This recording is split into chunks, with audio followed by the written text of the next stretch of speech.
To understand the cinema of Michelangelo Antonioni, it is first necessary to understand Neorealism. Italy, 1943.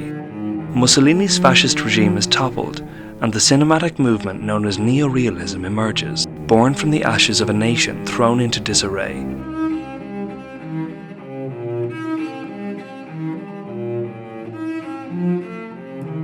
Styling itself as the cinema of the resistance, of liberation, of a renewed and reborn Italy, the movement comes to fulfill a staunchly political function for early adopters such as Luchino Visconti, Roberto Rossellini, and Vittorio De Sica.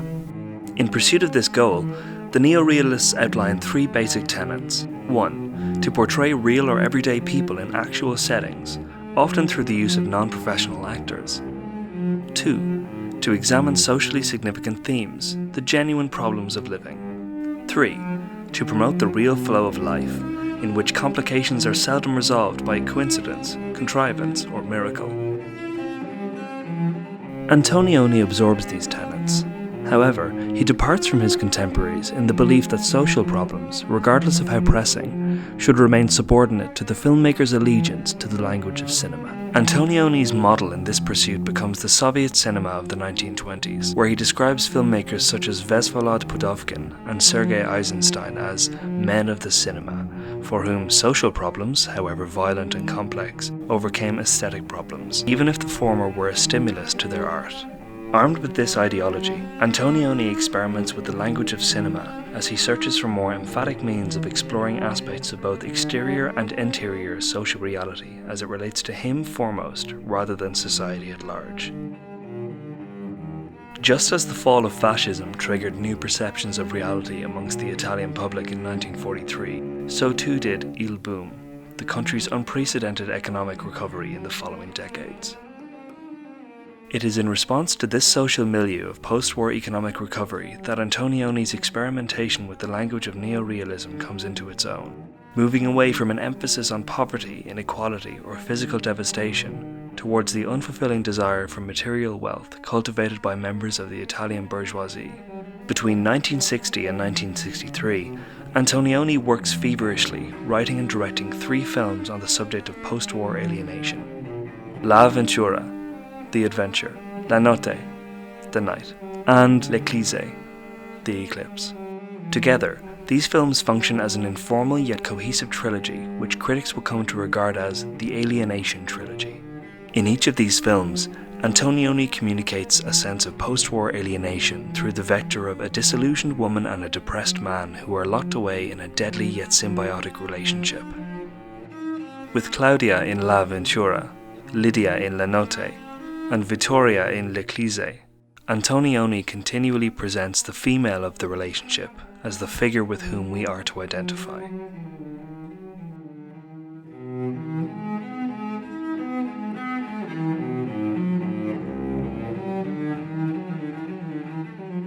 A fundamental component Antonioni employs in the exploration of post-war alienation in these films is a technique known as cinematic dead time, which massively slows things down and makes the viewer attend to the resonance of visual and aural details that are usually lost in the sweep of the narrative. This is first expressed in La Ventura as the remote island of Lisca Bianca not only mirrors the isolated emotional state of Anna, a dissatisfied member of the bourgeoisie as she desperately searches for an authentic existence, but also motivates her disappearance from both society and the film in such a way that her fiancé, Sandro, and her best friend, Claudia, engage in a conciliatory relationship fraught with a replicated feeling of self-abasing vapidity. Cinematic dead time is also played to great effect in La Notte, as Lydia, the wife of a distinguished writer, listlessly prowls the streets of Milan, bearing witness to the dehumanizing influence of the excessively gaudy modern architecture upon the city's populace, predisposing them to a perpetual condition of alienation from everyone and everything around them. Finally, in L'Eclisse, Antonioni's experimentation with cinematic dead time culminates as Vittoria and Piero fail to meet each other in the film's closing scene. An extended vision of alienation where Antonioni employs a sequence of lingering shots as he works to highlight the crushing isolation of life in Rome once the figurative eclipse of the film, Vittoria and Piero's relationship, has run its course. Following the success of the Alienation trilogy, Antonioni was to produce a series of English-language films in which he shifted his focus to the male viewpoint and, in so doing, produced a series of films which, as observed by theorist Robin Wood, are considerably more optimistic as they set out to examine how a man can try to live in the more advanced environments of modern civilization instead of starting from the assumption that he can't. Together, these English-language films comprise Blow Up, Zabriskie Point, and The Passenger.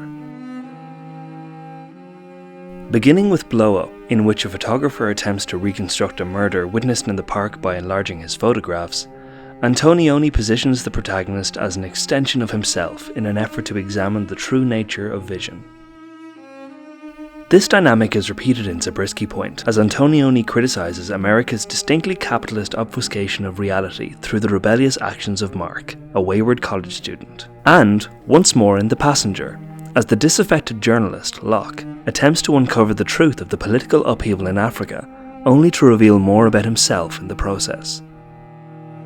Taking the experiment in cinematic realism several steps further than his counterparts in the Neorealist movement, Antonioni was driven by the opinion that in order to uncover the truth of reality by cinematic means, the filmmaker would need to devise a language which aspired to the status of art.